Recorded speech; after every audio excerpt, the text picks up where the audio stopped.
ख्रिस्तामध्ये माझ्या प्रिय भाविकांनो, परमेश्वर हा नेहमी उदार असतो आणि न चुकता तो आपल्या गरजा मान्य करत असतो आणि आपल्या प्रार्थना देखील ऐकत असतो. परंतु स्वार्थीपणाची भावना मात्र परमेश्वराठायी कधीच नसते. आपण काही दिवसा अगोदर ऐकलं की प्रभू येशू ख्रिस्ताने केवळ 5 भाकऱ्या आणि 2 मासळीच्या साह्याने 5,000 लोकांना भोजन दिलं. तर कधी आंधळ्यांना मुकांना वाचा दिली, आंधळ्यांना डोळे दिले, लंगड्यांना पाय दिले, गरिबांच्या घरी भेटी दिल्या, आजारांच्या घरी भेटी दिल्या, वेगवेगळ्या प्रकारचे चमत्कार केले.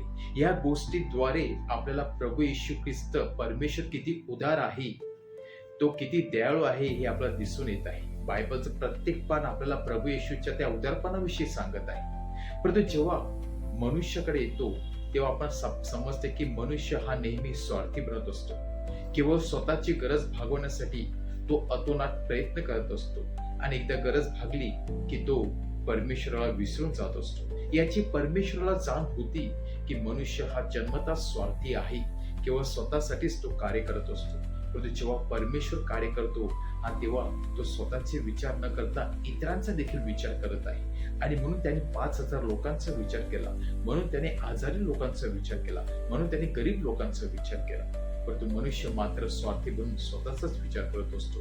आणि ही स्वार्थीपणाची भावना आज परत आजच्या शुभवर्तमानामध्ये प्रभू येशू ख्रिस्त त्यांच्या निदर्शनास आणून देत आहे. जेव्हा लोक प्रभू येशूचा शोध घेत होते, एवढं शोध घेत होते की ते दूरवर प्रभू येशूचा शोध घेत त्याच्या पाठीमागे येतात. कशासाठी? प्रभू येशू ख्रिस्तावर त्यांचा विश्वास होता म्हणून नाही, तर अशासाठी की आज देखील प्रभू येशू ख्रिस्त आम्हाला न काम करता खायला देईल. म्हणजेच प्रभू येशू ख्रिस्त कडे ते कुठल्या दृष्टीने पाहत होते? एक विधाता म्हणून नाही, तर एक चमत्कारी करणारा व्यक्ती, एक जादूटोणा करणारा व्यक्ती, एक जादूगर म्हणून अशी त्यांची कल्पना होती की आम्हाला जे पाहिजे ते तो जे काही गरज असेल ते गरज तो पूर्ण करेल आणि मग आम्ही त्याला विसरून जाऊ. परंतु प्रभू येशू ख्रिस्त त्याच्या मनातील जाण बाप ओळखतो व त्यांना सांगतो की तुम्ही माझ्या मागे आलेले आहात. त्याच्या मागे एक कारण आहे, ते म्हणजे तुम्ही त्या दिवशी तृप्त झालेले होतात, त्या दिवशी तुम्ही भाकरी खाऊन तृप्त झालेले होतात आणि आज देखील तुम्हाला त्याच गोष्टीची गरज आहे. म्हणून नाशवंत अन्नासाठी श्रम करू नका, तर स्वर्गामध्ये आपले नावं टिकली जावीत, स्वर्गामध्ये आपलं नावं लिहिली जावीत आणि स्वर्गामध्ये आपलं स्थान मिळावं आणि परमेश्वरावर तुम्ही विश्वास ठेवावा यासाठी प्रयत्न करा.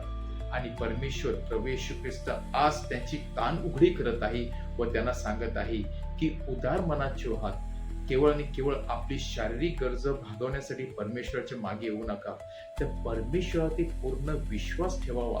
परमेश्वराचे डिसापेल किंवा शिष्य होता यावं यासाठी आपण परमेश्वराकडे आले पाहिजे आणि त्याच्यावरती विश्वास ठेवला पाहिजे. कारण कधी कधी आपली स्वार्थीपणाची भावना आपल्याला परमेश्वरापासून दूर घेऊन जात असते आणि इतरांपासून दूर घेऊन जात असते. आणि हा स्वार्थीपणा आपल्याला पूर्णपणे नष्ट करत असतो, पूर्णपणे आपल्याला मनुष्यापासून दूर करत असतो, कुटुंबापासून दूर करत असतो. आणि म्हणूनच जर आपलं चांगलं जीवन जगायचं असेल, आनंदित जीवन जगायचं असेल, सुखी जीवन जगायचं असेल, तर आपल्याला नक्कीच हा स्वार्थीपणा बाहेर काढला पाहिजे.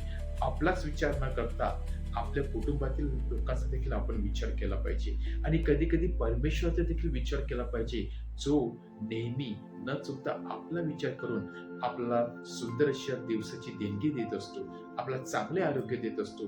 त्या परमेश्वराची आपण नक्कीच आठवण केली पाहिजे आणि जीवनामध्ये थोडं दिलदार बनून, थोडं उदार बनून, सरळ हस्ते मदत करून आपण परमेश्वरवरती विश्वास ठेवण्याचा प्रयत्न केला पाहिजे. मनातील कपट आणि मनातील वैराग्याची भावना, रागाची भावना, द्वेषाची भावना बाहेर काढून आपण इतरांना सरळ हस्ते मदत केली पाहिजे.